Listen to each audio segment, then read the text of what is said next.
പോലെ പെരുന്നാളിന്റെ ദിവസം പെരുന്നാള് നിസ്കാരം ഏകദേശമാണ് നിർവഹിക്കും. പക്ഷേ ഒരല്പനേരം മുമ്പ് തന്നെ എത്താൻ വേണ്ടി ശ്രമിക്കണം.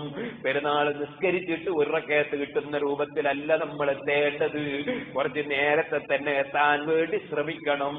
പെരുന്നാൾ നിസ്കാരം തുടങ്ങുന്നതിന് മുമ്പ് തന്നെ പള്ളിയിൽ നിന്ന് അള്ളാഹുവിനെ പുകഴ്ത്താൻ നമുക്ക് സാധിക്കണം. പോകുന്ന പോക്കിലും വരുന്ന വരവിലും വീട്ടിലിരിക്കുമ്പോഴും പള്ളിയിൽ പോകുമ്പോഴും രാത്രി സമയത്തും അതുപോലെ പെരുന്നാൾ നിസ്കാരത്തിന് ഇമാമ് കൈകെട്ടുന്നത് വരെ ഓരോ സെക്കൻഡിലും സുന്നത്തുള്ള ഏറ്റവും വലിയ ദിക്റാണ് അല്ലാഹു അക്ബർ അല്ലാഹു അക്ബർ എന്ന് പറഞ്ഞ് അള്ളാഹുവിനെ പുകഴ്ത്തുന്ന ദിക്ർ. ആ ദിക്ർ ചൊല്ലുമ്പോൾ നമ്മളെ മനസ്സിൽ വേണം, റമദാൻ തുടക്കത്തിലുള്ള പലരും ഈ പെരുന്നാളിന് മുമ്പ് ആക്സിഡന്റായി മരിച്ചില്ലേ, പലരും അല്ലാതെ മരിച്ചില്ലേ, എനിക്ക് പെരുന്നാൾ വരെ റബ്ബ് ആയുസ് തന്നില്ലേ. ആ അല്ലാഹു വലിയവനാണ്. അല്ലാഹു അക്ബർ അല്ലാഹു അക്ബർ അല്ലാഹു അക്ബർ ലാ ഇലാഹ ഇല്ലല്ലാഹു വല്ലാഹു അക്ബർ. അല്ലാഹുവല്ലാതെ ആരാധനക്ക് അർഹനില്ല. അല്ലാഹു വലിയവനാണ്. അല്ലാഹു അക്ബർ വലില്ലാഹിൽ ഹംദ്. അല്ലാഹു വലിയവനാണ്, അവന് തന്നെയാണ് സർവസ്തുതിയും. അല്ലാഹുവിനെ പുകഴ്ത്തി അവനെ സ്തുതിക്കുന്ന ദിക്ർ എത്ര ചൊല്ലാൻ കഴിയുമോ അത്രയും ചൊല്ലണം. ഇപ്പോൾ പെരുന്നാളിന് സ്വറ പറയലും സംസാരിക്കലുമല്ലാതെ തക്ബീർ ചൊല്ലാൻ ആളെ കിട്ടുന്നില്ല. സുബ്ഹാനല്ലാഹ്, എന്റെ ചെറുപ്പക്കാരെ ഞാൻ ഉപദേശിക്കുന്നു, നിങ്ങൾ കുറെ കതിരയും പടക്കവും കൊണ്ടുവന്ന് നിങ്ങളെ വീട്ടിന്റെ മുറ്റത്ത് നിന്ന് പൊട്ടിച്ചിട്ട് പണം കത്തിച്ചിട്ട് തൊട്ടടുത്ത ആലയിൽ കിടക്കുന്ന പശു പേടിച്ച് അതാ ചാടുകയാണ്.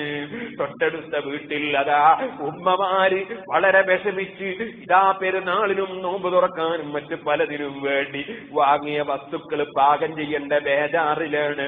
അപ്പൊ ചെറിയ മക്കളെ താരാട്ട് വട്ടിക്കൊണ്ടുപോയി ഉറക്കിയതാണ്. നിങ്ങളുടെ പടക്കത്തിന്റെ ശബ്ദം കേട്ട ആ ചെറിയ കുഞ്ഞ് ഞെട്ടി ഉണർന്ന് കരയുമ്പോൾ ആ ഉമ്മന്റെ വേദന എത്രയാണ്.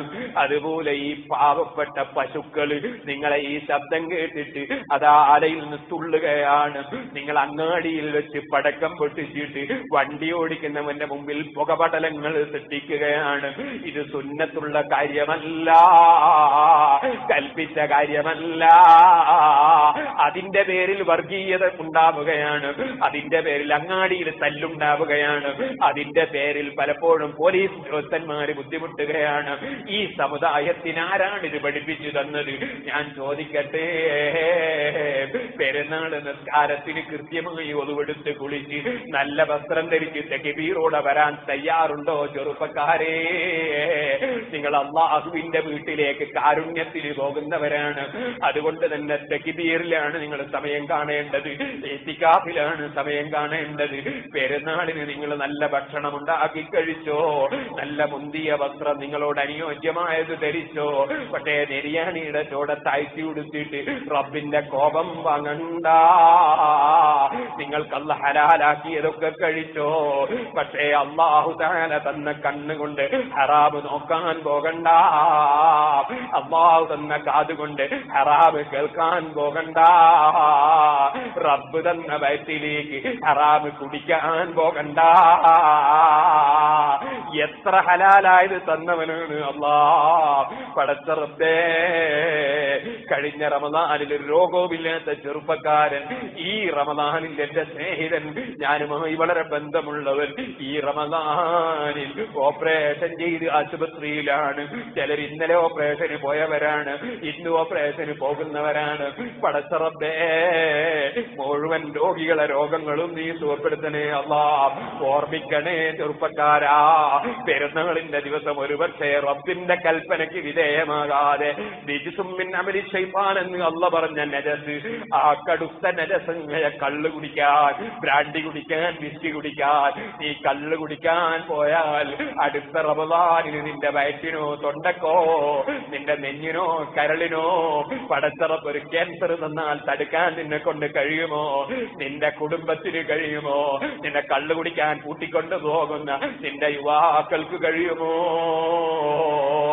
ഇത് പറയട്ടെ, ദുനിയാവിൽ അങ്ങനത്തെ രോഗങ്ങളൊന്നും അല്ലാഹു തന്നില്ലെങ്കിൽ തന്നെ ചോദിക്കട്ടെ, പടച്ച റബ്ബിന്റെ മുമ്പിൽ നബി സല്ലല്ലാഹു അലൈഹി വസല്ലം തങ്ങൾ പറഞ്ഞില്ലേ, കള്ള് കുടിക്കുന്നവനാരോ, ലഹരി കുടിക്കുന്നവനാരോ അവനെ അല്ലാഹു തആല സീനത്തുൽ ഖബാൽ കുടിപ്പിക്കുമെന്ന് പറഞ്ഞില്ലേ?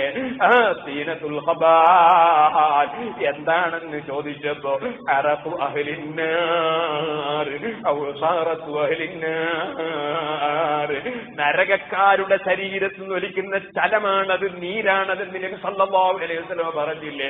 ഈ പെരുന്നാളിന്റെ ദിവസം അതേ ഹബീബായ നബി സല്ലല്ലാഹു അലൈഹി വസല്ലം തങ്ങൾ എന്നെയും നിന്നെയും പഠിപ്പിച്ചു, പെരുന്നാളിന് വന്ന് പള്ളിയിൽ വെച്ച് നിസ്കരിച്ച് ആ നിസ്കാരത്തിന് ശേഷം നടക്കുന്ന ഖുത്ബയും കേട്ട് പടച്ച റബ്ബിനോട് പ്രാർത്ഥിച്ച് പിരിഞ്ഞു പോകുന്ന ആളുകളെ മലക്കുകൾക്ക് അല്ലാഹു തആല ചൂണ്ടിക്കാണിച്ചിട്ട്, കണ്ടില്ലേ മലക്കുകളെ, എന്റെ ഹബീബായ നബി സല്ലല്ലാഹു അലൈഹി വസല്ലം തങ്ങളെ ഉമ്മത്തുകൾ ഞാൻ അവർക്ക് ഭക്ഷണം തടഞ്ഞു, അവര് ഭക്ഷണം കഴിച്ചു, നോമ്പെടുത്തു, അവര് നിസ്കരിച്ചു, എന്നോട് പൊറുക്കലിനെ ചോദിച്ചു, അവര് നല്ലതൊക്കെ ചെയ്ത്, ഇപ്പോൾ ഞാൻ അവർക്ക് സന്തോഷത്തിന് പെരുന്നാൾ കൊടുത്തപ്പോ ആ പെരുന്നാളിന്റെ അന്നും എനിക്ക് നിസ്കരിച്ചു, അവരുടെ ഇമാമ ഖുതുബ നിർവഹിച്ചു, എന്നിട്ട് പ്രാർത്ഥിച്ച് പിരിഞ്ഞു പോകുന്നത് കണ്ടില്ലേ? അവർക്കെല്ലാം ഞാൻ പുറത്തു കൊടുത്തു എന്ന് അല്ലാഹു പ്രഖ്യാപിക്കുന്ന ഒരു സമയമുണ്ട് പെരുന്നാളിൽ. അല്ലാഹുവേ, ആ നിലയ്ക്ക് നീ പുറത്തു തരുന്നവരിൽ ഞങ്ങളെ നീ പെടുത്തണേ അല്ലാ, ഞങ്ങളെ സ്നേഹിച്ചവരെ ഉൾപ്പെടുത്തണേ അല്ലാ. ആ സമയത്ത് അല്ലാഹ് മലക്കുകളോട് അഭിമാനം പറയുന്ന സമയത്ത് അതാ ഹബീബായ നബി സല്ലല്ലാഹു അലൈഹി വസല്ലം ഞങ്ങളെ ഉമ്മത്തുകൾ കള്ളു കുടിക്കാൻ പോവുകയാണെങ്കിൽ, സിനിമ കാണാൻ പോവുകയാണെങ്കിൽ, അന്യവണ്ണിന്റെ പാട്ട് കേൾക്കാൻ പോവുകയാണെങ്കിൽ, ഹറാമായ കാര്യത്തിന് വേണ്ടി പോവുകയാണെങ്കിൽ ചോദിക്കട്ടെ, അവനെ പോലത്തെ ഹതഭാഗ്യനുണ്ടോ? അവനെ പോലെ ഭാഗ്യം കെട്ടവനുണ്ടോ? അതുകൊണ്ട് അല്ലാഹു തആല ദോഷം പൊറുക്കാൻ വേണ്ടി തന്ന സമയങ്ങള്, അല്ലാഹു തആല നമുക്ക് നല്ലതിന് വേണ്ടി തന്ന സമയങ്ങള്, അത് ദുഷ്കർമ്മത്തിൽ ഉപയോഗപ്പെടുത്തി നമ്മൾ അല്ലാഹുവിന്റെ മുമ്പിൽ കടുത്ത പ്രതികളാകരുത് കേട്ടോ. ഞാൻ എന്റെ വാക്കുകൾ നിർത്തട്ടെ. നമ്മൾ പ്രാർത്ഥിക്കാൻ വേണ്ടി ഒരുമിച്ച് കൂട്ടിയ സദസ്സാണ്. പടച്ചറപ്പ് നമ്മുടെ മജ്‌ലിസ് അവൻ പൊരുത്തപ്പെട്ട സദസ്സാക്കി തരട്ടെ. ഈ റമദാൻ അവസാനത്തെ റമദാനാക്കാതിരിക്കട്ടെ. പോലെ പെരുന്നാളിന്റെ ദിവസം പെരുന്നാള് നിസ്കാരം ഏകദേശമാണ് നിർവഹിക്കും. പക്ഷേ ഒരല്പനേരം മുമ്പ് തന്നെ എത്താൻ വേണ്ടി ശ്രമിക്കണം.